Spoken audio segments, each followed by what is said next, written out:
Bienvenidos, bienvenidas a esta entrevista con Víctor Balcells, autor nacido en Barcelona en el año 85.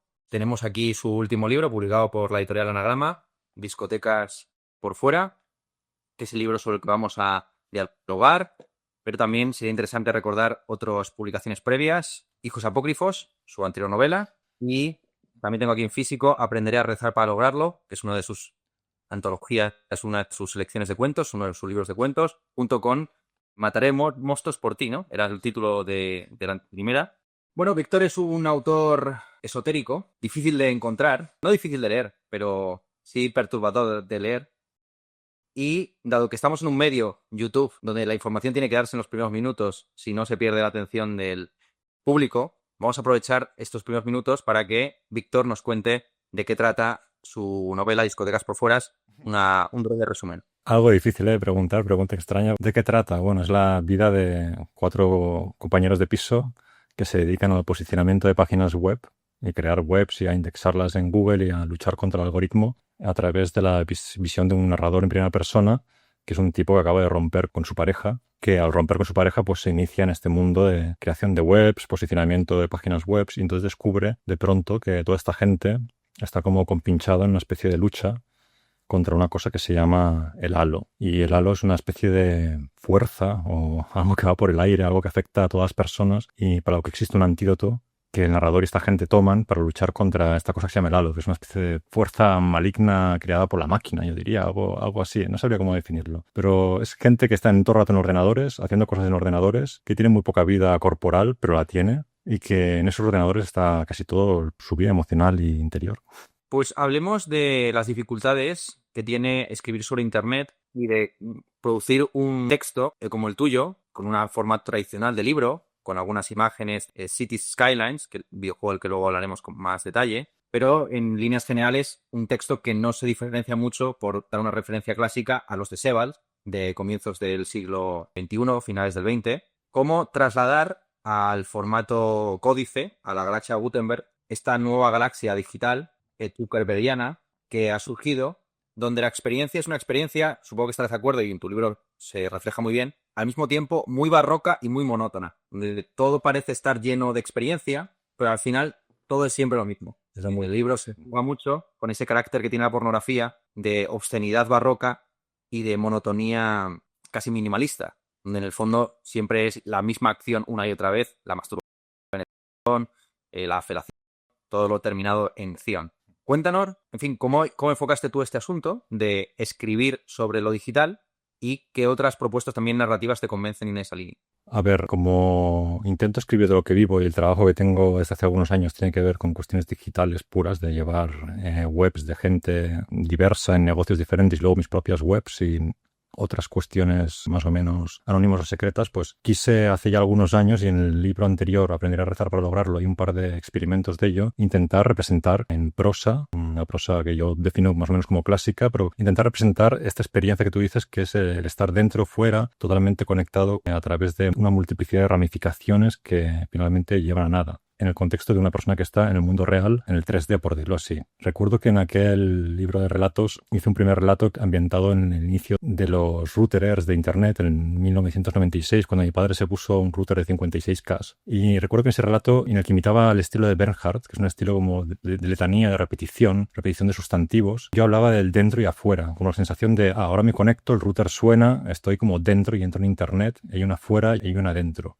Y en ese relato explicaba la experiencia de tener una amistad con una especie de bot informático. Es una experiencia real que yo tuve. Yo en el 96 entraba a una revista que era Micromanía, revista de videojuegos. Entraba en un chat donde había un tal Rodolfo, que yo no sabía que era un robot informático, que me contestaba con una especie de inteligencia artificial, y durante varias semanas tuve una relación con este Rodolfo, sin saber que era un bot informático, quizá porque yo era muy tonto, ingenuo, lo que sea. El caso es que yo entraba y salía de internet y tenía esta especie de percepción de estar fuera y dentro, en el 96. En ese mismo libro de cuentos, hay otro relato que da título al libro, que es Aprender a rezar para lograrlo, donde hablo retrato de un tipo subyugado por su padre que está todo el rato haciendo ejercicios de indexación de páginas web y que juega videojuegos. Y ahí intenté representar la experiencia de jugar a Battlefield 3 online en una representación de la batalla del Monte Capra en la Primera Guerra Mundial. La representación, digamos, en 3D de esa batalla, o sea, del personaje dentro de la batalla, como si de golpe estoy escribiendo una novela histórica, y al mismo tiempo el personaje que está fuera en la pantalla de ordenador hablando con su padre por un chat mientras luchan dentro, y el padre es una especie de unidad de ataque masivo y el hijo es una especie de médico, y están dentro y fuera del videojuego. Entonces, ¿cómo representar eso literariamente? Para mí era el reto de esta nueva obra, o sea, Discotecas por fuera de la novela, donde me entendí que había varios recursos que, bueno, a veces la gente puede pensar que son tonterías o no, yo creo que no. Pero entre ellos la eliminación de, por ejemplo, de muchas marcas, tipo en los diálogos, eliminar los guiones, introducir diálogos en medio del párrafo, que dentro de un párrafo haya cambios bruscos de, pues la persona está mirando al mundo real y de golpe está en la pantalla entrando por un link a saber que dónde le lleva este link. Hay una serie de bruscos cambios también entre párrafos. A veces de párrafo a párrafo hago algo que no es del todo ortodoxo desde mi punto de vista sobre cómo debería uno escribir de forma clásica, que es voy cambiando de tema radicalmente de párrafo a párrafo, presentando como que el cerebro del narrador va para aquí, para allá, para aquí. Entonces intentaba representar de diferentes maneras esa experiencia, pero claro, el núcleo para mí, la dificultad literaria profunda siempre está o radica en que esa representación, aparte de pequeños truquitos así, tiene que tener que ver con el sonido y el ritmo un poco. Entonces la idea para mí en algunos fragmentos era, por ejemplo, si yo quiero representar que estoy en un Excel cortando y pegando, haciendo un trabajo mecánico como el que hacía realmente yo y mucha otra gente hace, pues una prosa plúmbea, repetitiva, una prosa que tiene un ritmo pero como machacón. Yo escuchaba música techno para escribir esto. En cambio, si quiero representar un momento en que un personaje tiene un momento de seducción con otro en una discoteca, algo físico, allí el ritmo es mucho más, por decirlo así, acuático, no sé cómo decirlo. Pues juego más con la frase asincopado, pero luego se pone más la prosodia, me fijo más en la prosodia, cómo suena en momentos. Entonces hay algo, creo yo, en la prosa, no sé si estarás de acuerdo conmigo, que es más importante que el propio significado, y es cómo llevas al lector en una serie de sensaciones, que yo creo que es lo que puede llevar al lector a experimentar la sensación de estar leyendo algo que es contemporáneo en el sentido de que representamos esta locura de estar básicamente, yo ahora pues miro el móvil aquí mientras te hablo, miro qué hora es, no sé, tengo una notificación, tengo no sé, una especie de cosa por aquí. Bueno, esta especie de cosa representada en el texto técnicamente. Esa es mi intención, claro, si lo he logrado o no, pues ahí hay propuestas y a veces funciona y a veces, claro, lo que se quiere representar es oscuro, o sea, es arrítmico, es poco agradable, e intento también representarlo pues con una especie de barroquismo o pesadez. Claro, algo interesante es que esa visión de Internet como algo en lo que entras ha quedado obsoleta en el momento en que todo está atravesado por Internet, incluso los electrodomésticos están enchufados en Internet, y entonces tu realidad ya no hay una diferencia entre el dentro y afuera de Internet, sino que siempre estás de alguna forma dentro de esa matriz, y es algo que además se juega mucho en el libro, que no sabe muy bien si el antídoto es el veneno o viceversa, si realmente algo existe o no, o si es una fake news en sí mismo. Y esto a mí me parece que se expresa formalmente de una manera muy interesante en lo que has señalado de la falta de marcas para los diálogos. Háblanos un poco más de esto, porque en tus anteriores obras, en Hijos Apócrifos, por ejemplo, pues mantenías la raya clásica castellana, y sin embargo en este libro hay partes que están en cursiva, hay partes que están en redondilla, tal cual algunas veces dentro del párrafo y algunas veces creando párrafos propios, generando esta sensación, como tú has dicho, de interrupción, de algo abrupto, pero al mismo tiempo continuo. Que dentro de una experiencia continua y monótona hasta cierto punto, van apareciendo otras voces que se van metiendo dentro de la cabeza del personaje. Las voces de sus compañeros, que además tienen estos nombres tan caicos, ¿no? Hu, Ur, se llama la chica, pero el otro Malcolm. Malcolm y Víctor, ¿no? Como que los hombres tienen nombres modernos y las mujeres son entidades paleolíticas o prehistóricas, ¿no? Háblanos un poco de esto, de tanto de la denominación de los personajes como del asunto de los diálogos. Bueno, los personajes, primero, a mí me encanta Kafka y los personajes para mí en Kafka son como decía este Calasso en K, decía que son como potencias, ¿no? Como más que personas, son entidades. Las mujeres en Kafka, hay dos tipos de mujeres. En el castillo, por ejemplo, está la sirvienta, una especie de mujer que Kafka utiliza básicamente para obtener sus propios fines, y luego está la figura de la posadera, que tiene como gran dominio y control. Hay doble figura de mujer, pero son todo como potencias, no son seres que tú puedes decir este ser real. Entonces mi idea de Ur era que en la novela es una exnovia, digamos, de personaje, era esta imagen mitificada que uno tiene de un ser que estuvo, con el que alguien estuvo muchos años y se fue, y que era esta especie de resto babilónico antiquísimo. No sé, me gustaba jugar más con potencias con la idea de que la novela no era realista propiamente del todo. O sea, pretende ser realista a la hora de representar un poco cómo funciona Internet, pero no realista a la hora de cómo es la psicología de los personajes, un poco vaudevilesca. Prefiero no usar eso, este tipo de nombres que además me gusta de otras tradiciones, o sea, no sé, de otros autores tipo, qué sé, los nombres en Bolaño me gustan, los nombres en Bolaño, no se queda con ellos. En otros autores, cuando uno dice José, no sé, pues no me gusta, no sé por qué. Entonces, Yeah. hay algo intuitivo en los nombres que pienso mucho y a veces escribo la obra entera y al final le cambio el nombre con el huerto, cambio el nombre porque he encontrado un nombre que me ha tardado mucho. Los guiones, la versión, bueno, hubo muchas versiones de esta novela. Las primeras versiones tenían variantes en el sentido de que había diálogos con guiones y diálogos sin guiones. Y así a priori uno puede pensar, bueno, esto es una tontería. Pero en mi cabeza absolutamente no lo era. Quizá por ser lector de poesía tengo muy en cuenta que la utilización del espacio en el papel pues tiene una función y sirve, hace efectos. Y para mí, cuando quitaba el guión, era cuando quería que el diálogo fuera muy acelerado. Por ejemplo, personajes que están drogados, que se están como solapando entre sí. Y cuando ponía el guión quería que hubiera una especie de marcar un poco más la separación entre las personas. O sea, un efecto como de hay dos entidades que están hablando y el otro es un efecto como de se han liquefactado en el texto. Quizá explicado tiene sentido. Quizá alguien llega al texto desde fuera, no ve guiones y dice esto está fatal, tendría que tener guiones, esto es confuso. Bueno, claro, es que si uno se ajusta a la regla, pues se ajusta a la regla. Pero si uno intenta generar estos efectos, hay que romper las reglas porque, bueno, de todas maneras. Es curioso porque yo diría que hasta se ha convertido en el nuevo canon, el escribir sin los guiones. Antes era canónico el uso, por ejemplo, de muchos signos de puntuación, la desaparición del punto y coma, esto es algo clarísimo en la narrativa contemporánea, la desaparición de las comillas, muchas comillas metalingüísticas que antes se ponían, o cursivas, han ido desapareciendo. Yo creo que ya está conseguido incluso como una afrenta, iba a decir, contra la RAE, el poner en cursiva un nombre cuando te refieres no a la persona, sino a la palabra. Afrenta. Nah, sí.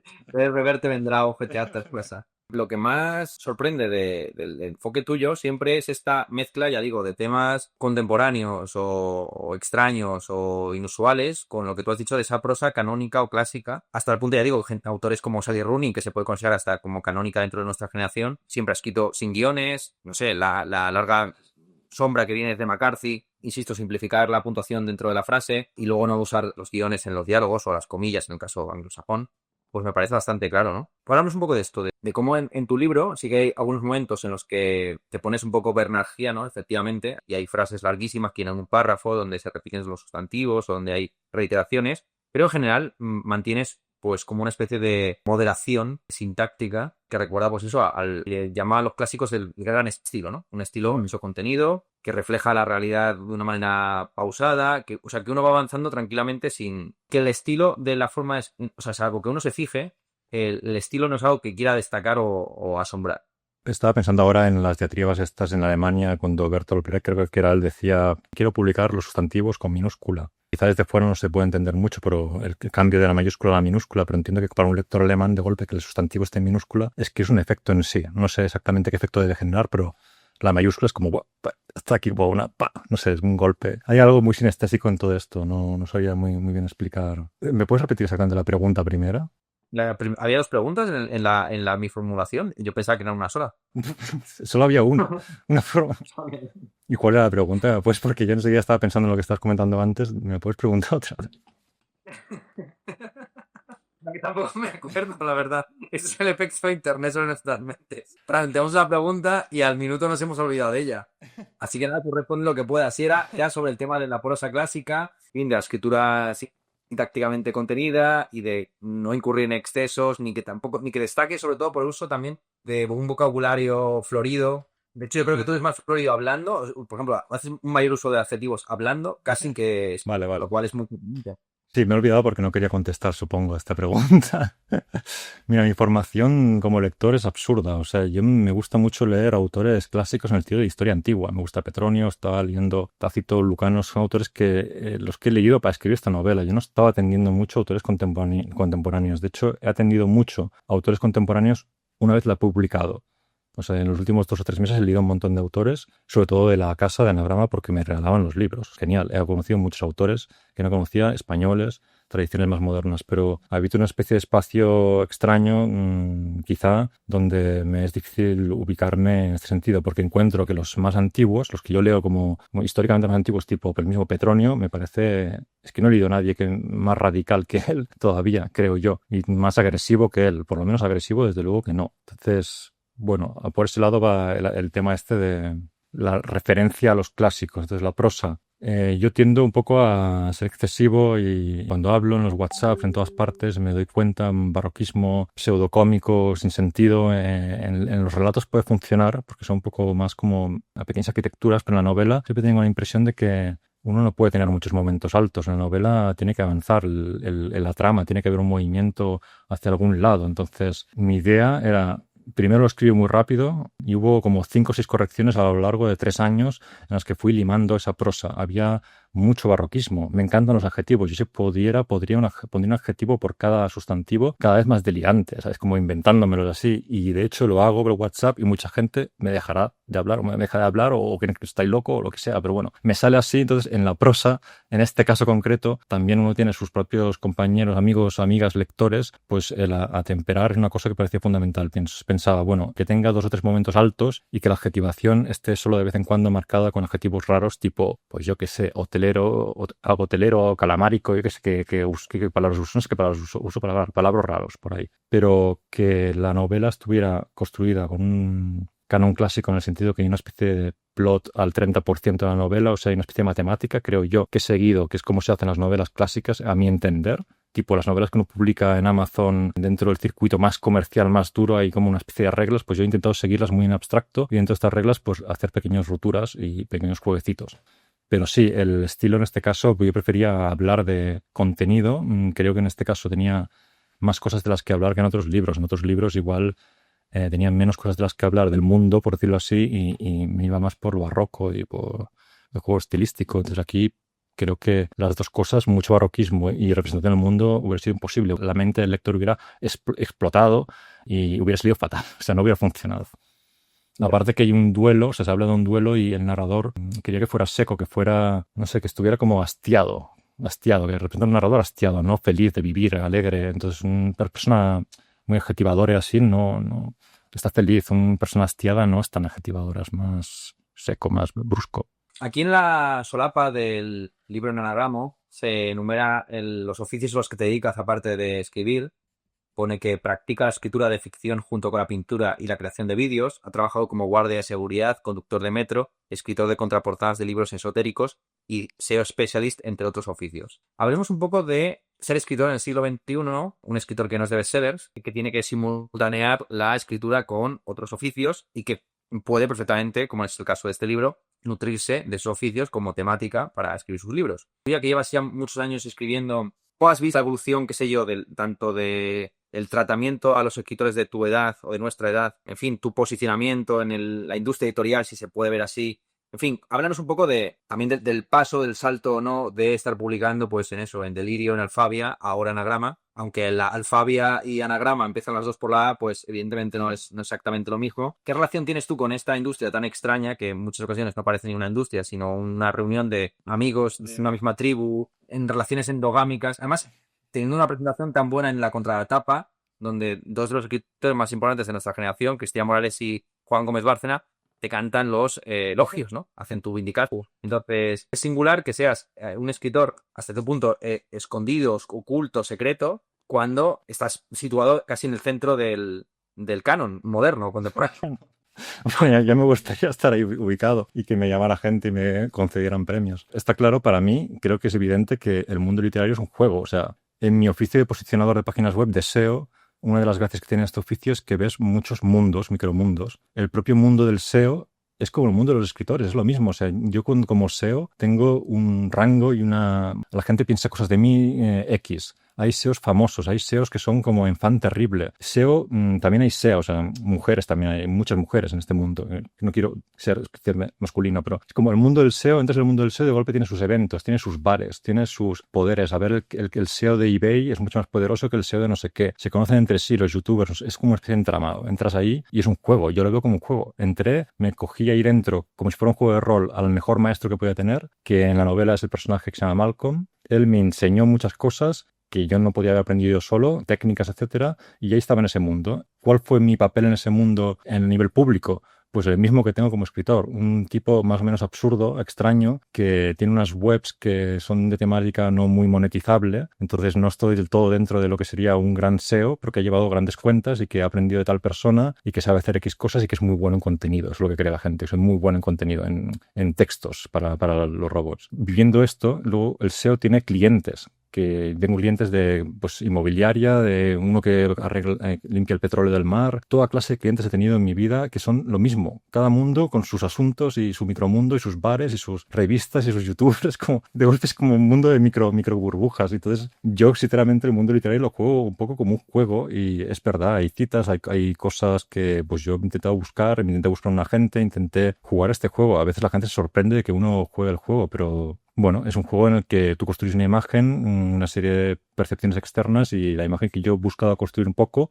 es la de escritor que vive diferentes vivencias laborales no relacionadas con el mundo literario e intenta traerlas a lo literario y que es un poco raro porque se mete en mundos donde hay muchos escritores, no hay muchos escritores. Aunque ya te digo que dentro de los posicionadores web hay muchos filólogos y he encontrado gente que escribe y que escribe muy bien, pero que no están dentro del circuito que nosotros conocemos de anagrama, todo esto, que no, ni siquiera tienen esa aspiración. O sea, tú le dices a esa persona anagrama y es que no saben igual lo que es. Igual su aspiración es la revista de coches de no sé qué, es que no son otras cosas. Entonces, viendo esos micromundos, de golpe el mundo literario, yo me lo tomo a cochondeo y sí, lo juego. No sé, lo juego como todo el mundo y me parece que está bien quitarlo. A partir de ahí uno tiene que hacer obras y desde luego no creo que nadie diga cosas bonitas de mi obra porque sí, ¿sabes? Porque yo soy simpático, entiendo que habrá un trabajo ahí, pero bueno, lo interesante para mí como escritor, que tú preguntas lo de los oficios, aquí ya me he apuntado esto para no olvidarme de... ¿Qué hace un escritor hoy en día? Yo qué sé, pues vivir cosas X que no vive mucha gente, intentar traspasarlas para ver si esa experiencia interesa a alguien. Por eso lo intento hacer yo. Y cuando estuve trabajando como editor en Alfabia, que yo mismo me maqueté mi propio libro entonces, hacia el 2013, no escribía nada, no tenía nada que decir. Yo no tenía nada que decir. Yo estaba todo el rato con editores, conocía a todos los editores, conocía gente en 2013, que ya no existe ni siquiera mucha de esa gente, muchas editoriales no existen ni siquiera, y no tenía nada que escribir. Entonces de golpe pensé, bueno, es necesario que vaya cambiando de oficios cada cierto tiempo. Es necesario darle un poco de vidilla a mi vida, que es quizá anodina. Pues ahora me hago guardia de seguridad nocturno, ahora conductor del metro, a ver qué hay allí. Y sorprendentemente es que he encontrado grandes artistas ahí en esos mundos que no tienen pretensiones de artisteo y grandes personas y, bueno, micromundos. Entonces, bueno, ahí está. No sé si te contesto algo con esto, pero... Otro mundo que para ti ha sido muy importante y para mí también es el de los videojuegos. Y en concreto en este libro tiene un protagonismo excesivo hasta cierto punto. Cities Skylines, el videojuego de creación de ciudades, al que yo te he jugado un buen centenar de horas y también me he instalado sus mods, sobre todo para gestionar los problemas de tráfico, que es a partir de un determinado momento de tamaño de ciudad el principal problema que uno tiene que enfrentar. Las arterias de la ciudad se colapsan, no hay manera de que los trabajadores lleguen a la zona de compras o a la zona de industrial, la zona de oficinas, y se vuelve aquello un guirigay donde las entradas de la autopista están siempre petadas de coches. Es curioso porque este tipo de videojuegos, que se mencionan a lo largo del libro, que son todos de estrategia o de macrogestión, como si uno fuera el dios de un mundo que crea ex nihilo o desde cero, son videojuegos que se alejan de lo que se entiende habitualmente por diversión. No son entretenidos en el sentido de que te evadan del mundo, sino que te evadan de este mundo para preocuparte por otro. Sí. Es lo más parecido al metaverso, y el metaverso no será muy distinto de esto que hemos practicado en el Age of Empires o en el Civilization o en Cities Skylines, donde efectivamente la acción como tal es muy, de nuevo, monótona, aburrida. Bueno, es como seguir trabajando de alguna forma. En este caso, en la gestión de un mundo distinto, donde los conflictos y los problemas no son tan graves como en el presente, porque, bueno, se te puede quemar todo un barrio y te da un poco igual. Ciertamente. El COVID, fuera de COVID y también el COVID, bueno, si lo tomas así, claro, también te da una visión del mundo distinta. Después de haber jugado muchas horas en Cities Skylines, te das cuenta de que todo pasa y al final el gestionador de la ciudad volverá a construir barrios, a instalar los mods para poder gestionar el tráfico y que todo volverá a su normalidad, ¿no? Te habrá pasado Habla un poco de la influencia de Cities Skylines en el libro y en tu cosmovisión. Bueno, celebro que te guste este videojuego. Siempre que encuentro a alguien, te lo decía en un correo anterior, se vuelve mi amigo automáticamente. Yo creo que es un gran juego de 2015. Es curioso porque casi todos estos juegos de construcción y simuladores los hacen empresas que son alemanas o suecas o nórdicas. No hay ningún estudio español que haga algo así, este tipo de juegos en concreto. Y además es cierto que comentas que están poniendo muy de moda y además hay un crescendo, creo yo, que empezó con Minecraft, donde tú en Minecraft picabas piedra, o sea, literalmente picabas piedra para hacer los materiales, y ahora estamos en la situación donde hay estos juegos tipo Satisfactory o Factorio, que todo se resume en optimizar procesos, que es lo mismo que uno hace en el multitasking del día a día. O sea, yo lo que hago en mi trabajo el día a día con 50.000 millones de carpetas y tengo no sé cuántas cosas que hacer con X clientes, por la tarde y noche juego a Factorio, que me ayuda de alguna manera intelectualmente a mejorar luego en mi trabajo. O sea, como que los juegos se crean un poco ad hoc de lo que está pasando en el mundo. Es curioso para mí. Entonces, el City Skylines me encantaba por lo que tú dices de poder ser el dueño de un mundo. Evidentemente me gustan estos juegos por mi narcisismo intrínseco, el Civilization, ser un emperador, etcétera. Pero en el Cities yo pronto desactivé las mecánicas. Es un juego que creo que me parece que está muy mal diseñado en cuanto a mecánicas. O sea, si algo hace bueno un juego, por un lado, es las mecánicas. O sea, que sea adictivo, que esté bien pensado, que sea un reto. Es muy fácil enseguida que la ciudad vaya bien en City Skylines. Para mí el reto de City Skylines es hacer ciudades realistas. Y entonces hay dentro de un mundo donde, por ejemplo, en Reddit hay una serie de hilos de Cities Skylines donde hay los grandes campeones, los grandes constructores de ciudades, que son gente que hace ciudades imitando Google Maps y tú intentas pues seguir su estela. Yo cogí este juego por este camino, por el del tráfico, me interesaban mucho los flujos de tráfico, etcétera, pero también por hacer como maquetas. O sea, más que ayudarme a trabajar, para mí era liberarme de trabajar. Era como el espacio zen absoluto donde yo pongo un arbolito, un banquito aquí, hago el parque para que los niños jueguen unos muñequitos, no sé, después de trabajar. Y creo que le he echado 800 horas al City Skylines desde 2015 que lo compré. Entonces, por otro lado, todos estos videojuegos tienen algo que me parece muy interesante, que no se da en el mundo literario, que es el cómo están hechos y cómo evolucionan con el tiempo. El concepto este de Early Access, que es como que la gente los developers sacan videojuegos inacabados, como si yo publicara una novela inacabada, y con el tiempo y la acción de la comunidad se van acabando. Y luego están los modeadores, los que hacen mods, que es como el juego de hacer ciudades, es un juego que tiene una versión base que todos hemos jugado, pero tú puedes descargarte mods como edificios, puedes descargarte mods que cambian el tráfico, mods que cambian el balance de la población, que cambian el horario, todo. Entonces, yo juego una versión de Cities Skylines que es totalmente distinta de la tuya. Es como infinidad de versiones del mismo juego. Es un concepto también muy brechtiano. O sea, Bertolt Brecht tenía este problema que cuando se intentó unificar toda su obra en obras completas, había millones de versiones. O sea, nadie sabía cuál era la obra real porque el tío cada vez que publicaba un libro lo seguía corrigiendo después y se volvió a publicarlo con las correcciones. Entonces, para mí el concepto abstracto de los videojuegos es como hay una versión unitaria, pero luego están los mods y cada uno tiene sus versiones y luego está el concepto del juego que se hace mientras se juega. Que eso en novela creo que se ha ensayado en Wattpad, que es la red social esta donde uno escribe y te pone unos comentarios. Yo probé esa red social un tiempo y no funciona. Es como que la gente que tiene la pretensión novelística o de escritura entra en una especie de lucha siempre en donde la comunidad no puede crear grandes cosas. En cambio, en videojuegos, no sé por qué, el propio City Skylines me parece una gran obra de la comunidad, en el fondo. Y tú, en relación a tus libros, ¿cómo es el proceso de corrección? Me has dicho que durante 3 años estuviste corrigiendo este libro con hasta 5 versiones. Supongo que también habrá un proceso de edición con anagrama o no, ya nos contarás.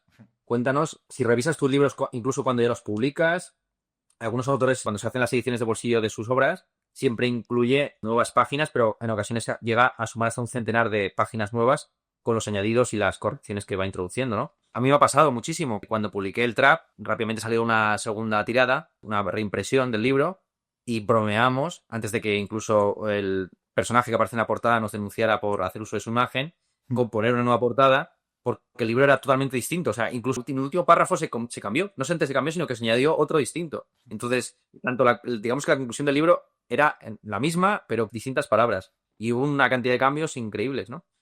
Ahora que estoy empezando a hacer correcciones que no lo he hecho hasta ahora, de los libros a mano, o sea, siempre había hecho correcciones en el propio Word. Y me he dado cuenta de que lo perverso era esta simultaneidad del proceso de lectura y de escritura que hace que no quede huella de lo que tenías escrito antes. Con lo cual, la posibilidad de la corrección y muchas veces de la corrección para mal es infinita. Cuando tienes el texto delante, tú puedes tener la tentación de tachar y de añadir muchas frases, etcétera, pero luego tienes también la huella de lo que has tachado y lo que has dejado corregido. En fin, ¿cómo corriges tus libros? ¿Cómo ha sido por tu edición con Anadama? A diferencia de Anafabia, que fuiste tú mismo quien te matiste según nos sacaste de contar. Bueno, sí, ¿Cuál fue tu experiencia? Claro, tú has trabajado con una editorial como la de Fabio de la Flor en Salamanca, Delirio, que es una editorial de un solo hombre, donde Fabio hace las funciones de hombre orquesta. Has trabajado con Alfabia, que es una editorial de tamaño pequeño, pero con un poco más de rango por encima de la de Delirio en términos de distribución, de personal, etcétera. Y luego has trabajado con Anagrama, que es el ejemplo más importante, el más señero de editorial independiente, pero de gran escala. Aquí mando un gran recuerdo para Fabio, creo que mutuo conocido y apreciado mucho por los dos. Si no fuera por él, ahí empecé con él en Salamanca, 10 años publicando con él, editorial pequeña pero poderosa, creo que tiene un gran catálogo, grandes autores y descubrimientos, entre ellos, por ejemplo, yo que sé, Zurita. En esa época, Ojo, yo creo que tú tienes mucha relación, ahora que lo pienso, con Rodrigo Cortés, que también empezó en Delirio. Creo que los dos sois dos grandes oradores.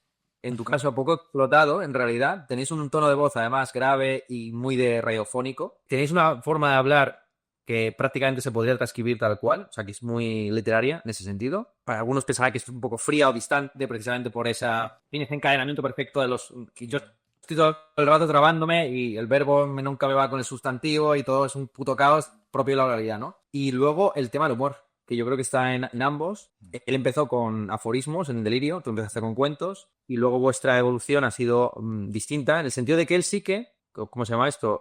¿Cómo se llama el libro? Bueno, no me acuerdo, el libro que ha publicado recientemente en Random House, no recuerdo el nombre del título del libro, Los años no sé qué. Es un libro en el que él intenta aplicar a un nivel novela este estilo que tú crees que es un poco problemático, un estilo ingenioso, un estilo barroco, un estilo delirante, donde la forma de escritura del libro está todo el rato en un primer plano frente a lo que se cuenta. Lo que se cuenta es un poco secundario. He de leerlo, no lo he leído he leído los otros de Rodrigo y siempre me ha interesado mucho. Sí lo conozco de un par o tres de ocasiones en Salamanca y tengo un recuerdo muy vivo de cada una de esas veces. Es una persona que me impresionó mucho. Recuerdo que una vez íbamos en el coche y le llamó a alguien del rodaje de alguna cosa y él lo escuchaba hablar a él dando instrucciones de rodaje y me quedé alucinado. Pensaba, esta persona es muy en serio que toma lo que hace. Las veces que hemos hablado pues ha habido siempre sintonía, pero realmente muy poco contacto y muy abstracto, siempre a través de Fabio. Con Fabio, que es, digamos, nuestro vínculo, sí que ha habido mucha más relación. De hecho, volviendo a la pregunta anterior con respecto a las relaciones editoriales con Fabio, es una relación, bueno, era porque vivía en Salamanca yo entonces, una relación del editor con el que cada mañana te tomas un café día tras día y es tu amigo y habláis sin parar y hacéis viajes y cosas. Yo trabajaba en Alfabia, tenía una novela que era muy disparatada, que he borrado de mi contra, tú has vuelto a incluir y bueno, realmente en el fondo yo la reescribiría como Roffresan, cortando de 4 partes, quitaría 3 y reescribiría la primera. O sea, creo que está bien la primera. Volvería a sacar solo la primera, o sea, fuera 3 de golpe. Como si no ha pasado nada, algo así. Pues en Alfabia era una relación distinta. Yo trabajaba allí y era una editorial que pertenecía a una persona aristócrata. Entonces era un mundo en per se muy particular también. Y la experiencia de la publicación entonces fue literaria, o sea, dantesca, absurda, porque yo me maqueté, me corregí, me imprimí. O sea, había un compañero mío que me ayudaba, pero básicamente yo hacía ese trabajo y entonces el libro salía con una cantidad de ratas abrumadora. O sea, era absurdo la cantidad de ratas. Creo que Valle Inclán en su Luces de Bohemia tenía como 5 ratas por página, porque yo tenía muchas más. Y luego, años después, claro, el libro está bien y creo que tiene muchas cosas que están bien sueltas por ahí, pero años después pienso, ostras, es que hace falta alguien que me pusiera aquí freno, porque esto es una locura. Entonces, la relación final con Anagrama, yo antes de enviar ese libro dentro de este circuito, que me parece más complejo, de enviarlo a un agente y entrar dentro de este círculo, pues con amistades literarias o gente que escribe, con la que hablo habitualmente de lo que escribimos, así, como de técnica, cosas por el estilo, pues intenté hacer una obra que ya otra gente me ayudara un poco a yo verla segura para enseñar a los demás. Sobre todo porque tengo claro que parte de las primeras versiones era realmente difícil de leer o de publicar en un sitio como Anagrama, seguramente. Entonces, hubo varias correcciones a lo largo de los años porque mi método consiste en escribir muy rápido y luego dejarlo mucho tiempo y con mucha claridad ver lo que pasa meses después. Creo que es una técnica que es universal, diría, que tú lo dejas estar y tu inconsciente luego vuelves a los meses y ya sabes todo. No sé, pues yo siempre me va así. Igual cuando uno tiene un problema técnico, yo lo dejo estar. O cuando hay el bloqueo del escritor este típico, lo dejo estar. Me voy a pasear así y se resuelve solo, sin pensarlo. Bueno, entonces la relación con el Anagrama, pues sí, hubo ahí mucha más corrección de tipo de ratas y hubo muchos comentarios y conversaciones acerca del unificar, por ejemplo, la puntuación. que yo accedí. Si no, hubiera sido quizá un poco extraño. Si me hubieran dicho quizás sí, porque aquí hay guiones, aquí no hay guiones, hubiera parecido como mala edición, pero realmente mi deseo último hubiera sido que no, dejarlo ahí. Y hubo también conversaciones sobre la puntuación, que aquí yo entiendo que las editoriales tienden a homogeneizar la puntuación, al menos a mi modo de ver, mi forma de construir frases, ya que yo estudié en un liceo italiano y hablé siempre italiano y otros idiomas, es un poco particular, y entonces cuando yo escribo diría que hago rarezas en la puntuación, que muchas veces se centran en corregir eso. Pues ahí ha habido discusiones, o sea, ha habido discusiones en momentos que yo he cedido, que no, pero principalmente yo quería ceder para que el libro llegara a buen puerto. Entonces no es lo mismo una editorial pequeña como Delirio en Salamanca, que es haz lo que quieras, o sea, haz lo que quieras y ya veremos, y de hecho era la aventura y había cuentos más arriesgados, menos, y que esta otra cosa que, bueno, es como hazlo bien porque igual si va muy mal, pues nunca más, o sea, se acabó, para casa, o sea, no sé, no sé, no sé si las tres partes se entienden bien, pero es mi experiencia editorial. Entonces, los editores, magnífica gente, todos son para los escritores como una mezcla de padre. Ahora mis editoras son mujeres, de relación muy intensa, grandes inteligencias siempre, muy por encima del autor, el editor, y ojalá estuvieran más cerca de mí todos ellos, ¿sabes? Como ojalá hicieran esa función de persona cercana que te soporta, básicamente, y te acicala,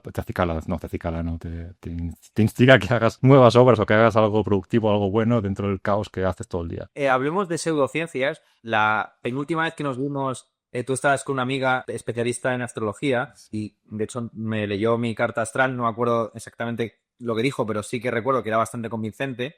Yo pensé que funcionaba un poco como una pitonisa que va viendo la cara que tú pones ante lo que te dice y va ajustando en base a lo que ha oído hablar de ti también. Pero vamos, que fue bastante sorprendente, siendo yo escéptico sobre el asunto. Justo acabo de terminar ahora un libro, Perictiones de la Libertad, donde la astrología aparece reflexionando sobre qué libertad tenemos los seres humanos frente al medio ambiente, social y ya en última instancia, si se quiere, astronómico, ¿no? Y la verdad es que me he estado como documentando sobre temas de astrología y lo que he descubierto era algo que ya intuía más o menos, que es que sea o no precisa en términos empíricos o científicos, no vamos a entrar en eso, desde luego es una gran mitología que permite construir personajes de ficción. Hay unos que sí muy rudimentarios, pero como pequeños esquemas a partir de los cuales trabajar no está mal. Pues eso, todos los cáncer son cuidadores, todos los Sagitario tienen como un componente medio filosófico, Libra es la balanza, Escorpio es básicamente el suicidio, ¿no? Aproximadamente, más o menos. Cuéntanos cuál es tu relación con este tipo de pseudociencias. Pues tenías un blog en época y tienes también un canal de YouTube donde has hablado bastante de estos asuntos, y en el libro hay una presencia continua del psicoanálisis. Hay un psicoanalista que está dando una interpretación lacaniano-freudiana a lo que sucede, y esta conexión, digamos, de los bulos de internet, las conspiranoias, la propia idea de virus mental o virus digital, combinada con la visión del inconsciente, de los arquetipos y de las pulsiones y de incluso la pulsión de muerte, la pulsión de repetición, me parece que es una afinidad muy, muy interesante y es un gran hallazgo, desde luego, del texto. ¿Cómo se combina un lenguaje aparentemente muy científico, muy técnico, que es el de la programación? Aparentemente todo es alta tecnología ilustrada, con estas pulsiones y este pensamiento casi mágico, cuya expresión más refinada en última instancia es el psicoanálisis y la astrología. A ver, por repetir tu expresión, en última instancia yo creo que yo escribo todo esto a raíz de una clara psicosis o algo raro que hay en mi mente, porque muchas veces he creído en ello y he estado metido, y creo que las veces que hablamos de astrología con esa chica magnífica que además tiene una carta rarísima, ella, una carta que es la Cruz de Santiago, una especie de cruz que crea con muchas cuadraturas en la vida, muchos peligros, la vida augura. Bueno, estaba metido, y yo creo que la locura me ha metido en este tipo de cosas, y yo he creído en ellas, y luego cuando he salido de ello, lo he visto desde fuera y digo, Dios mío, ¿dónde he estado metido? O sea, he creído el tarot, he ido a brujas, todo esto ha estado dentro. Pero sí que creo, como tú, que esos mundos, cuando tú te introduces a manera más erudita o atiendes a los símbolos, a su modo de funcionar, son mundos distintos a nuestro, incluso lógicas distintas. La astrología es pensamiento medieval que no creo que tenga que ver mucho con el nuestro actual. Hay una forma de entender que los conceptos astrológicos no son tan sólidos como los sustantivos, por decirlo así. Un ejemplo para mí raro de la astrología, yo creo, en un texto que estoy escribiendo ahora, que se titula, y lo pongo en relación con lo científico también, que se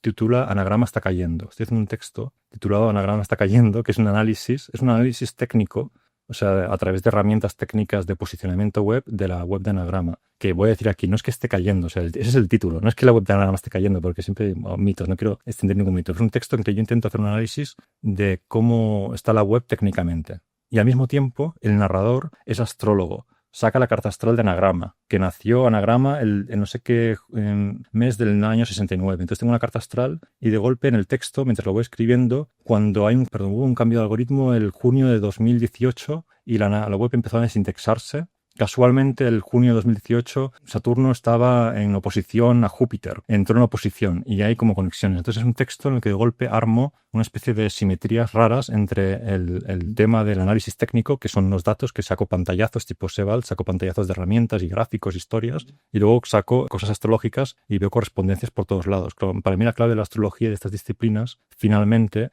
más que una cuestión mágica, creo que son como, yo lo diría como mapas para leer el propio inconsciente. Si yo uso el tarot y me hago una pregunta, tipo, ¿cómo me irá tal cosa con el tarot? Se suele decir que siempre sale lo mismo, porque no es que el tarot lea la realidad, es que tú te lees a ti mismo a través del tarot. Y creo que la gracia de la astrología es leerse a uno mismo y leer a los demás, o sea, leer a los demás a través de lo que uno sabe, o sea, lo que uno sabe de los demás. No sé cómo explicarlo, a lo mejor, no sé. Cuando esa chica te leyó a ti, estaba accediendo como su inconsciente a través de esos símbolos y explicitándolo con palabras, de alguna manera. Entonces, bueno, yo creo que es una disciplina muy divertida para crear personajes, para crear tramas. Bueno, la Ilíada, Odisea, que estoy leyendo ahora la Ilíada porque las pusieron en el kiosco hace una semana por 5 euros y la estoy volviendo a leer. Pues todos esos arquetipos son muy nebulosos, son incluso lo masculino y femenino está intercambiable, son cosa distinta, no sé, es una forma de pensar que yo diría muy similar a la semejanza en lo astrológico, las correspondencias por colores, formas, no sé, es todo muy intuitivo. No es lo mismo que el pensamiento contemporáneo. Tú, desde luego, sabes mucho más que yo de eso. Ahora que mencionas la dualidad de lo masculino y lo femenino, sería interesante abordar el ruido de fondo por la ideología de género, sobre el feminismo y el machismo, que está en tu libro. La principal plataforma por la cual se expande ese virus llamado halo, se produce esa brecha en el halo, es la pornografía, y una de sus consecuencias es la masturbación. En el fondo, aunque no lo menciones, pues estás engranando o estás construyendo una narrativa que permite pensar también las dinámicas de los movimientos masculinistas del presente, muy seriamente los incels o el movimiento NoFap, que es un movimiento que considera que la pornografía pues es una herramienta de dominio vinculada con la destrucción de la conciencia a largo plazo y que en el fondo la masturbación es una pérdida de potencia cognitiva y biológica y de todo tipo. El movimiento NoFap tiene muchas variantes, pero las más extremas llegan a pensar eso, que la pornografía es un instrumento para dominar a los hombres y que el semen es casi la fuerza vital, el elan vital, que permite la conciencia a largo plazo, que hace que la span de atención sea un poco más extenso. Escribiendo la novela te metiste en estos mundos, también fuiste un catecúmeno del NoFap. ¿Cuál fue tu relación con esto? A ver, ya te digo que en Reddit soy especialista, o sea, la mitad de lo que yo he leído en los últimos 2 años es Reddit. Y son posts y comentarios de Reddit de hilos. Propercio y Reddit. Estos son las dos grandes influencias de Víctor Vacés son Propercio y Reddit, vale. Reddit es muy interesante para estos temas justamente. En Reddit está el famoso hilo de NoFap, que hay 1 millón y pico de personas, pero en Reddit, como ocurre con cada temática, hay como una especie de gradación. Está NoFap, que es donde hay la masa, por decirlo así. Luego está el Semen Retention, que es un hilo mucho más fino, donde hay unas 100.000 personas, donde ya la cosa es muy en serio. Y luego hay un par de hilos que son combativos con Semen Retention porque dicen que los moderadores de Semen Retention censuran mucho. Entonces hay un par de hilos que son pure retention, o sea, ya es una cosa como modo monje, pura retención de esperma, y otro que era como semi-retention, no sé, ¿no? Es como una especie de gradación. Entonces tú entras, o ves como hay mucha gente joven que entra, pues básicamente fruto de una tristeza, de un exceso, yo diría. No es que yo no tengo nada contra la pornografía, es como el exceso en sí mismo lo que lleva a que tú, pues estás débil. Claro, si estás masturbando 5 veces al día, pues estás débil. Entonces entra en NoFap y NoFap, una de las claves de NoFap es que está muy gamificado. Tú entras allí, te apuntas y entras en una especie de competición con otros compañeros, bros, no sé, como gentes ahí que están como resistiendo para no masturbarse, no ver porno. Y hay una serie de promesas, que es lo que tú dices, unas promesas cognitivas, que muchas veces deben surgir, a mi entender, o porque yo he estudiado con sesgo. Claro, estás 5 veces al día masturbando, te lo dejas de hacer y de golpe, claro que cambia tu vida. Sí, energéticamente necesariamente cambia. Esas promesas son a veces muy peligrosas, tipo que la gente que no eyacula nunca, se dice, pues atrae más a las mujeres. Como, pues ya está. Esta es la promesa top. En el NoFap y en Semen Retention. En Semen Retention, de hecho, los moderadores borran a la gente que ya está con este tema. Como, no podemos hablar más del asunto de la atracción porque es absurdo y porque es machista en sí mismo, ¿no? Pero todo el mundo está realmente haciendo NoFap para ligar más. si uno lee atentamente los Es posts. paradójico, ¿no? Es paradójico porque en principio las mujeres te van a extraer ese semen que te hace atractivo, ¿no? Ahí entramos en un submundo de gentes que tienen opiniones diferentes de muchos tipos y es el interés de leer eso. Gente que realmente piensa que una mujer te puede drenar o que hay seres de mayor energía y menor, bueno, muchas gradaciones rarísimas, pero la cuestión para mí fundamental es creer que una sola cosa cambia todo. Y en Reddit está lleno de hilos así. O sea, no solo leo es como también está la ley de la atracción. Haces tal cosa y cambiará todo. Unos tipos que se mueven la mandíbula, hacen ejercicios para mover su mandíbula hacia afuera. Con eso te cambia toda la vida. Es como, tómate ashwagandha. La ashwagandha, game changer. Como, no, yo creo que es algo más holístico. Es el problema de estos hilos, ¿no? Tú tienes buena mandíbula, por cierto. Tienes buena mandíbula. Tú eres tienes una mandíbula de macho alfa, también te lo digo. Bueno, pero no lo soy. No quiero serlo. Yo diría que no quiero serlo. No. Tú estás en el centro del canon, lo que pasa es que no lo quieres aceptar. Entonces te quieres revolver contra tu condición de macho alfa con la nuez de Adán perfectamente marcada, esa mandíbula dura, las cejas, o sea, todo como tienes una cara de eso, de cripto, bro. Tú deberías estar vendiendo cursos de invertir en Bitcoin, claramente. Mi aspiración es ser Mr. Bean, más bien. O sea, tengo yo quería aspirar a eso, pero bueno, me lo tomaré como un pseudo cumplido, porque claro, ahí dentro de estos hilos, los pros, la gente de gimnasio, o sea, es como gente como muy simple. O sea, después de 2 años leyendo posts, es como todo el rato la gente pone lo mismo, se referencia siempre el mismo estudio científico que no tiene sentido, luego vas a buscar qué estudio científico es, no tiene sentido. Por ejemplo, hay un estudio científico que dice la testosterona sube después de 7 días sin eyacular. Es absurdo, es un estudio que lo vas a ver y la muestra no tiene sentido en sí misma. Y eso se ha hecho una especie de mantra que se va repitiendo. Pero ojo, dentro de estos hilos hay a veces comentaristas, gente, y muy pocos he encontrado, en diferentes hilos que son geniales. Primero, grandes escritores, pensadores o humanistas, que son comentaristas, no sé. En el de Semen Retention yo recuerdo un tipo, lo ponen en Reddit cuando tiene muchos buenos comentarios de buen karma, le ponen como contributo reverende o algo así. Un tipo que se llama Reborn in Life, como renacido en vida o no sé qué. Que se ponía unos posts ahí en el hilo del Semen Retention como la relación del pelo largo de los indígenas y su percepción espaciotemporal.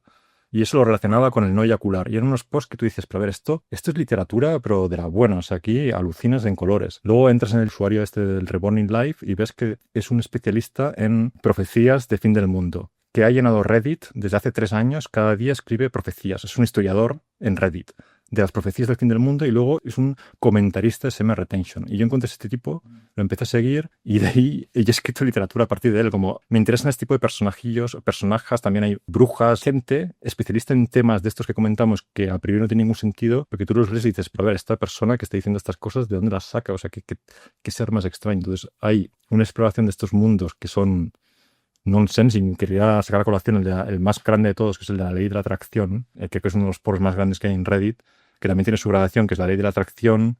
Luego es Neville Goddard, que es el gurú, y luego hay otro gurú mucho más duro que se llama Joseph Murphy, que ya ahí cuando tú posteas algo la gente te machaca porque no sigues bien el método que hay que seguir, que es un método absurdo. Todo esto son como construcciones que a mí me interesan mucho porque ahí dentro a veces he rastreado y encontrado personajes maravillosos y de una inteligencia que me parece preclara, pero quizás están locos. Es lo que no... O sea, no sé distinguir porque es tan raro lo que encuentro allí dentro de un contexto de millones de personas repitiendo mantras y millones de personas metidas en ideas absolutamente delirantes y que no tienen ningún sentido. Entonces es un mundo que creo que merece la pena investigar y sacar fuera como, bueno, sacarlo para tener visiones de él un poco más reflexionadas, ¿no? Pues una penúltima pregunta sobre la estructura del libro. Por lo que has comentado, el libro tiene un componente más o menos autoficcional, bueno, empezando con el hecho de que el protagonista se llama Víctor, y has comentado que, bueno, que más o menos algunas escenas están basadas en algunas experiencias que tú has tenido en los últimos años o hace ya un tiempo. Y no obstante, la estructura es una estructura también bastante clásica de un conflicto social de fondo con un triángulo, en este caso amoroso, compuesto por Víctor, Hu y Ur, la exnovia y la amiga con la que tiene una relación sexual este Víctor después de una experiencia con el MMA, si no recuerdo mal. Una escena de discoteca que es de las mejores. Bueno, también te quiero preguntar por el título, ¿no? Es decir, se menciona, se justifica más o menos, hay alguna referencia al asunto este de las discotecas por dentro y por fuera. Tú acabas de mencionar la importancia de la dentro y de la fuera en Internet, pero háblame de las dos cosas, del título y también de la portada, ¿no? O sea, no sé si te la impusieron en anagrama o tú decidiste que era una portada óptima esta red de tenis sobre el agua. En fin, porque cada cosa es más oscura que la anterior, ¿no? El título no sé si se corresponde mucho con el libro, pero ya la imagen es todavía más perturbadora. Yo antes de que saliera el libro estaba convencido que era la mejor elección comercial y luego me di cuenta que quizás la peor. Como todo, el título y es como que no se entiende de qué va el libro desde fuera, no se entiende nada. La portada sí la escogí yo y fue la primera opción que sugerí de Pere Llobera, que es un pintor al que admiro mucho. Primero porque es un gran lector de literatura y lo traspasa a su pintura, a mi entender. Es un pintor muy simbólico, entonces me gustaba esa imagen de una red de tenis encima saliendo del agua con dos manos que aguantan una espada, no sé. Creo que resume bien el contenido del libro. Claro, alguien está en la central, en la librería, lo que sea, y ve eso y debe pensar discotecas, bueno, debe pensar que va de discotecas. Y creo que en algunas reseñas de Goodreads había gente enojada, altamente enojada, porque no volver a hacer más lo de comprarme un libro por el título. Y yo, pues claro, forma de hacer títulos es la de Lobo Antunes. A mí me flipa Lobo Antunes. Yo compro un libro de Lobo Antunes, tipo, yo he de amar una piedra. Y no va de eso. Yo qué sé de qué va el libro. Va de algo que no se entiende, pero algo tiene que ver. Los títulos, ese título de Lobo Antunes, los cabellos aquellos que hacían sombra al mar. Veo ese título y me llama la atención. Luego dentro no hay nada que tenga que ver con eso. O memoria de elefante, nada. Discotecas por fuera es lo mismo. Creo que literalmente no es la relación. Es una relación más bien abstracta, poética, que uno puede entender de pues, lo que tú has dicho, dentro o fuera. Y la discoteca es como observar que la fiesta la tiene la máquina y uno está fuera, los seres humanos están fuera. Siempre contesto esto, que es como un mantra mío que repito para intentar explicarlo, pero yo preferiría que no explicarlo, ¿no? Que uno lee el texto y de alguna forma intuye que hay algo en ese título misterioso. O sea que me entendía lo oculto, pero claro, finalmente a efectos comerciales es un desastre todo este asunto. Entonces, la próxima vez estaba pensando, el próximo libro se titulará La amistad y tendrá una portada como dos personas abrazándose, algo así, como muy literal y seguro, o sea, seguro que te vas a... ¿No? Será sobre la guerra de Ucrania, ¿no? Amistad, gente abrazándose y dentro de la guerra de Ucrania. Alguna imagen haremos, alguna imagen contradictoria haremos. Y entonces, sobre la estructura, háblame un poco. La estructura y también la inspiración más o menos autoficcional, en caso de que la haya o no, porque me han llegado ecos de cosas que has ido diciendo en presentaciones, en entrevistas. No he consultado ninguna entrevista que te hayan hecho, entonces no sé si esta es una pregunta muy habitual. Supongo que sí, porque es una pregunta muy cansina, ¿no? De ¿cuánto de ti hay en el protagonista? Pero más allá de esto, insisto, lo que me interesa es cómo tomas esas experiencias de las que siempre escribimos desde experiencias que hemos tenido, que hemos leído, o de imaginación en el fondo, no es una memoria reconfigurada a futuro, cómo eso se filtra luego en esa estructura tan tradicional o tan clásica, si se quiere ver así, bueno, que está en Guerra y Paz, que está en la educación sentimental, que está en lo que el viento se llevó, ¿no? De un conflicto político, en este caso casi cósmico, digital, de fondo, y una relación de pareja en una situación tormentosa, en este caso una separación, entre Uri y Víctor. ¿Cómo hiciste eso? Habitualmente tengo un diario. Cada día escribo en un diario.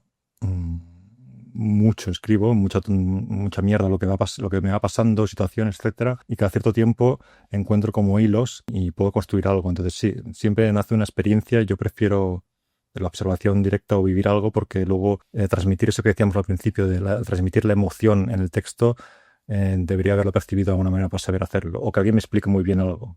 Puedo usar ese material. Pero sí que tengo un método muy sistemático que es tener un diario caótico donde en notas al pie lo tengo en Scrivener, que es un programa que te permite poner carpetas y mucho orden, y voy encontrando a veces patrones como temas que se van repitiendo y en ocasiones tramas vitales muy genéricas que luego pues podemos armar en el texto. En este caso, pues ciertamente hubo una ruptura y yo escribí un cuento, que es el primer capítulo, que es un cuento. Mi forma de construir novelas, considero yo, es imitación de John Cheever. John Cheever, las novelas de John Cheever, que me parecen maravillosas, son novelas que están hechas cuentos empalmados. Entonces el inicio de la Discotecas por fuera es un cuento que podría publicarse tal cual suelto y creo que se sostiene. Y luego el segundo capítulo es el típico capítulo de novela de Zola en el que se abre el foco y aparecen los personajes y el contexto un poco. Y luego el tercero era un capítulo en mi cabeza de estilo cortazariano, capítulo 7. No sé, voy a explicar un poco aquí algo que no viene a cuento de nada en la trama, que es mi relación con los videojuegos. No sé, son jueguecitos. Realmente, intuitivamente yo imaginaba cómo llevar al lector por diferentes sensaciones y buscaba cómo crear esos efectos. En ese periodo de tiempo de escritura, sucesivas correcciones, pero en general la escritura es caótica, no sé sobre qué estoy escribiendo, tengo 50.000 temas no sé, lo que te he dicho antes, de Anagrama está cayendo, igual se convierte en un capítulo, no sé. Yo creo que la clave es encontrar los patrones y entonces hilar ahí. Pero no es el típico escritor que se documente o que escriba en tercera persona fácilmente o que se meta en un tema o viaje, cosas así. Más bien son mis asuntos y mi perspectiva, lo cual puede disgustar a muchos y a otros pues quizá agradar, no lo sé. Y bueno, dado que has estado leyendo últimamente muchos escritores contemporáneos y de tu propia, de la editorial Anagrama, cuéntanos, no sé, la experiencia. ¿Qué opinas de la situación actual en términos literarios? Supongo que te gustarán los libros de tus dos valedores, de Cristina Morales y de Juan Gómez Bárcena, con quien has tenido, yo creo, ya diálogos o conversaciones en otras ocasiones. No sé si llegaste incluso a reseñar el libro de lectura fácil. Bueno, háblanos un poco de eso, de cómo te ves también, cómo ves tu relación con la literatura contemporánea. ¿Cuáles son los autores que más te interesan en el presente? Sí, evidentemente Juan Gómez Bárcena y Cristina Morales son dos autores que me interesan mucho porque creo que tienen una visión muy nítida y son muy reconocibles en sí mismos. Tú cuando lees una obra de Gómez Bárcena, la última, por ejemplo, Lo demás es aire, es una construcción monumental y técnicamente increíble. O sea, exige un nivel de atención y concentración que pocos escritores contemporáneos tienen, creo, y un nivel de planificación, estructura importante. Es un escritor que me interesa porque es muy distinto a mí. Precisamente, tenemos discusiones graves a veces sobre, bueno, cómo armar el libro, cómo concebir las cosas. Él es mucho más historiador, mucho más antropólogo, tiene una visión muy distinta a la que yo puedo tener de las cosas. Mi acercamiento es mucho más íntimo quizá y él más wide open, pero tiene personaje. Entonces, hay discusiones con este autor y con Cristina también he tenido conversaciones. Me interesan las voces que son particulares. Cristina, cuando yo leí por primera vez el texto de Cristina, veía primero una fuerza muy extraña porque luego me ha dicho que escribe muy lentamente, lo cual se me hace raro porque yo pensaría siempre que esto es una prosa escrita muy rápido y que es como un volcado. No, Cristina escribe pensando cada frase y sin embargo el efecto que logra es de gran velocidad.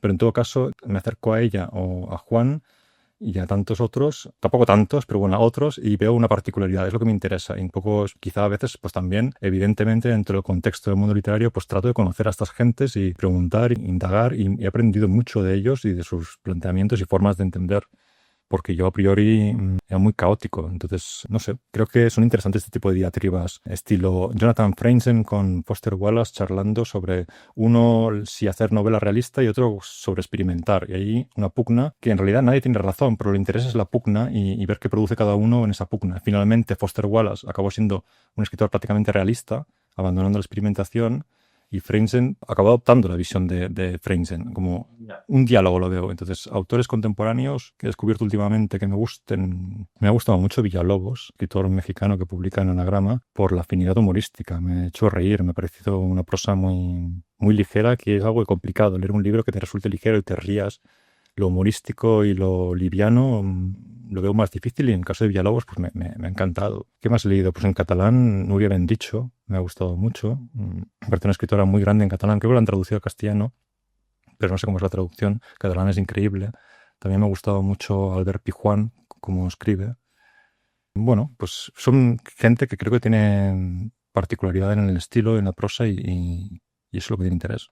Bueno, y una última pregunta sobre la plataforma en la que estamos subiendo el vídeo, YouTube. ¿Tú eres también youtuber en tus tiempos rato libres o de hace mucho tiempo que no subes un vídeo, pero Sí. tienes un canal bien simpático al que invito a visitar y que pondremos en la caja, etcétera, etcétera? Cuéntanos un poco cómo ha sido, cuál es tu relación con esta plataforma y cómo la ves también como analista de SEO, etcétera. Yo unificaría las relaciones con mi relación con Google, que es como una especie de relación yo histórica que empezó con las webs, con los algoritmos y lo de YouTube lo experimenté también obsesionado con las métricas y me encantaba. Me encantaba la sección de métricas de YouTube, probar vídeos. Lo dejé, pero llevo muchos meses pensando volver con otro tipo de vídeos. No sé. Entonces la relación, vaya, el algoritmo te lleva a producir cosas cada vez de una forma u otra. No sé cómo, es inexplicable, pero uno acaba haciendo eso. Te obliga muchas veces a homogeneizarte. No sé cómo decirlo. En mis experimentos en YouTube, yo a veces que hacía los vídeos que más me interesaba hacer o cosas que más me interesaban eran a veces híbridas. Tipo, voy a hablar de un gato y de Kant. No tengo ni idea, no sé. Eso para el algoritmo era un problema si yo hablaba de un gato y de Kant. Tengo un vídeo efectivamente de un gato donde hay un texto de Michael Leiris debajo de la edad del hombre y el algoritmo me lo lanzó a 50.000 usuarios por el gato y tengo 50.000 millones de comentarios del gato, no sé qué, pero bueno, el vídeo es de algo literario. Entonces, es una relación que por definición no puede funcionar bien si uno quiere ser humanista, no sé. Pero luego es una relación muy esclava, al menos en mi experiencia de SEO, cuando yo hacía SEO de verdad y tenía mis webs, que aquí hay que puntualizar que la novela esta es ciencia ficción del pasado. O sea, lo que yo explico ahí ya no se puede hacer, pero se hacía masivamente. El algoritmo era muy machaco, o sea, era muy duro, estabas todo el día picando piedra, el algoritmo no para de cambiar y tienes que cambiar toda tu web entera. Ha habido casos que creo que están muy poco analizados de paro transversal, en el sentido, ejemplo, 2017 yo tenía ingresos por páginas web de afiliación, que es que tú pones el enlace de Amazon y recibes dinero porque alguien entra a través del enlace. Tenía muchas webs que sostenían por afiliación. De golpe Google sacó un algoritmo que se llama Thread, les ponen nombre así como Penguin Thread. Y ese algoritmo penalizaba todas las páginas de afiliación a favor de las grandes corporaciones o páginas de venta directa. ¿Qué pasa? Que los individuales, como yo, gente que está en mi casa, teníamos todos páginas de afiliación y había mucha gente que estaba viviendo de mi web de cosméticos con mi blog de cosméticos y aquí os pongo los enlaces de afiliación. Yo tengo mi blog de literatura y aquí os pongo mis enlaces de afiliación y gano dinerito con esto. En 2017 de marzo, todas mis páginas perdieron el 50% del tráfico en una semana. Al carajo, o sea, tuve que buscar trabajo, literalmente, y mucha gente en la misma situación dentro del contexto del mundo occidental. ¿Qué pasa? Que en España, pues eso es irrelevante, pero en el contexto del mundo occidental era como 1 millón de parados de golpe por el cambio de algoritmo de Thread. Entonces mi relación con Google es siempre dura porque uno tiene que encontrar nuevas maneras de volver a tener el tráfico perdido y las nuevas maneras son siempre más complejas, cada vez más enrevesadas. Antes, en 2015, tú comprabas 10 enlaces, tenías una PBN y te ponías primero lo que querías. Estuve posición 1 mundial de tipos de preposiciones durante 1 año y medio con preposiciones inventadas. O sea, es que ahí hablamos de los fake news, como el fake news llega tarde, es como ya muchos años de invenciones totales. Y yo inventaba cosas para posicionarme, lo hacía. Luego el algoritmo va sofisticándose y ahora es un punto en el que el SEO de combate no se puede hacer. En los resultados de búsqueda básicamente solo hay corporaciones, grandes webs con mucha autoridad. Hay el gran problema de la indexación, de qué es lo que tiene más autoridad o menos. Se ha basado en señales del estilo citaciones científicas, ¿no? Google funciona con un método parecido a las citaciones científicas, que es el de los enlaces. ¿Quién te enlaza? Esto hace unos años tú lo pirateabas entero. O sea, tú te creabas enlaces falsos, te ponías en cualquier lugar. Ahora es mucho más complicado, ahora hay muchas más señales, pero siempre hay el problema de qué es lo relevante y qué es lo que no es relevante. Y cuando te paras a intentar deducir la fórmula de la Coca-Cola, ves que el hecho de haber puesto publicidad es determinante para que los contenidos sean los que son. Yo creo que es determinante. Creo que ellos mismos, los ingenieros de Google que crearon el buscador, lo dijeron en un paper, que no se podía hacer un buscador o una máquina de indexación, como es también YouTube, tenga la monetización incluida, porque la monetización, los likes, todo estos son elementos que distorsionan el contenido. Pero claro, ¿qué vas a hacer si no es que eres una empresa? Es como una especie de contradicción interna que tendrán ellos. Pero mi relación con Google, pues muy próxima a casamiento, divorcio, a veces grandes orgasmos. O sea, ha habido momentos de grandes orgasmos y una vez estuve por encima de Nike.com, no entendí cómo lo conseguí durante un tiempo y era como, wow, el algoritmo me quiere. Pero bueno, finalmente, el resultado final, he mordido el polvo. O sea, me va bien, los clientes que tengo ya no se puede hacer trampas ya, es todo muy cuidado porque el algoritmo es muy inteligente y ya no se puede hacer lo que se hacía. Y lo que hay ahora es un espacio donde es difícil aparecer si no pagas. Básicamente, si no pagas es difícil aparecer. Vale, pues nada, Víctor, esto era todo. Simplemente mandar un saludo a la gente, invitarles a echar un vistazo a discotecas por fuera y también, si pueden, pues al resto de libros, incluido este que él tanto maltrata. Por lo menos léanse la primera parte, que él sí que aprecia, y por supuesto sus relatos, sus cuentos, que son maravillosos. ¿Alguna última palabra? ¿Alguna última declaración?